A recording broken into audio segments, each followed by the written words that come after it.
তোরা তো আমার জন্য কিছুই করলো না রে। আমরা তোমার ছোট বোন, আমগের আর কি বা করার ক্ষমতা আছে কও বড় ভাই? এই যে শিক্ষিত মানুষ হয়ে একটা বুকার মতো কথা বলি, শোন, ছোট মানুষও অনেক সময় অনেক বড় কাজ করে পারে, বুঝছিস? কে গল্পে পড়িস নাই, পুস্তকে পড়িস নাই, এক সিংহ ফাঁদে আটকা পড়ছিল, পরে ছোট্ট একটা দানা ইঁদুর জাল কাটে সেই সিংহ জানে বাঁচাইছিল। তুমি তো শিরম কোনো জালের মধ্যে পড়ো নাই বড় ভাই, আর আমারও তো ইঁদুরের মতো দাঁত নাই যে তোমাকে জাল কেটে বাঁচাবো। তোরা এসব কি কথা কইছিলি? তোরা গ্রামের যারা যুবক নিয়ে সালফল আসিস, তারা যদি আমার জন্য একতা হয়ে একবার বিয়ের কথাটা তুলিস, তাহলে পরে তো আমি জানে বাঁচে যাই রে। কে বইতে পড়িস নেই, একবার এক কবুতর শিকারির ফাঁদে পড়েছিল, ওরে সব কবুতর মিলিয়ে সেই জাল সুদ দিয়ে শিকারির জাল সুদ দিয়ে উড়িয়ে নিয়ে চলে গেল। তোরা শিক্ষিত মানুষ হয় যদি এইসব জ্ঞান অর্জন না করিস তাহলে কেবা করে হবি রে?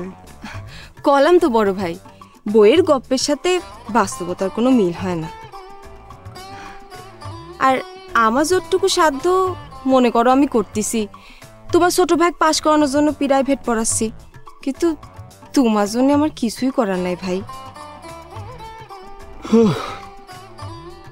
ছোট গেদার ভাগ্যটা কত ভালো, দেখ তোর মতো একটা প্রাইভেট মাস্টার পাইছি। খালি প্রাইভেট মাস্টার করছে কিসের জন্য রে? বউ হিসাবে তো তুই ঠিকই হয়ে আছো।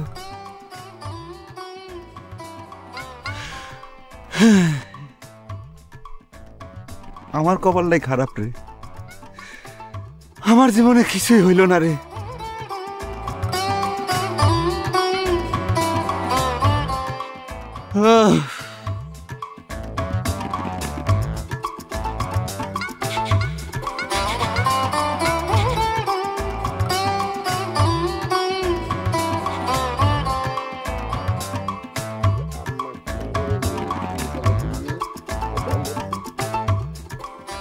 এই যে এই সাইনা, তোমাকে পায়ে ভালোই হয়ে গেল।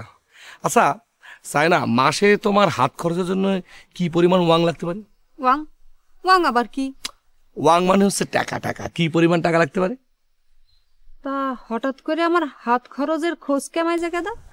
না, মনে করে হিসাবটা করে রাখতেছি, বিদেশে গিয়ে তো মেলা ওয়াং কামাই করব, সেখান থেকে মাসে কত ওয়াং জমা হবে, কত ওয়াং খরচ হবে, বছরে কত হবে। আচ্ছা তোমার হাত খরচের পরিমাণটা কতটুকু? কত হিসেব তো করতে চাও মাই জায়গা দা, কিন্তু সমস্যা হলো তোমার পাঠানো হাত খরচ আমি কিরাম করে নিব? কেমন করে নেব মানে? আমি মালয়েশিয়া থেকে ডাইরেক্ট তোমার নামে পাঠাবো, তুমি খালি নিয়ে খরচ করা শুরু করবা, ফুরাই গেলে আমার কাছে চাবা, আমি আবার পাঠাবো। মোট কথা হাত খরচ নিয়ে কোনো টান না পড়ে চায় না। সবই তো বুঝলাম, কিন্তু কথা তো সেটা না।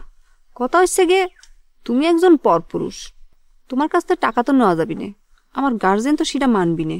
মানবি না? দরকার হলে আমি তোমার গার্জেনের সাথে গিয়ে কথা কব। কথা কয়া তো লাভ নাই মাই জায়গাটা, বুদ্ধি একটাই আছে, সেটা হচ্ছে তুমি বিদেশে যাওয়ার আগে যদি আমাকে বিয়ে করে যাও তাহলে আর কোনো সমস্যা থাকবি না। এটা তুমি কি কথা করছো না? আমি তোমাকে কয়েছি না, নিজের পায়ে না দাঁড়িয়ে যারা বিয়ে করে তাদের মতো বধূ মানে ব্যাককেল মানুষের দুনিয়াতে একজনও নেই। আমি এরকম ব্যাককেল মানুষের মতো কাম করতে পারবো না। তাছাড়া একটা সমস্যাও আছে, বিয়ে করা বউ ফালায় থেকে বিদেশে গিয়ে আমি কোনো কামে কেসুলি টান দিবার পারবো না। কেসুলি টান মানে হচ্ছে মন, আমি মন দিবার পারবো না।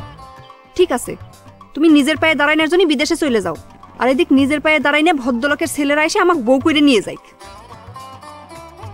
তখন এইরকম 1000টা ক্যালকুলেটর দিয়ে হিসেব করেও এই চাইনা পাবে না হয়ে দিলাম।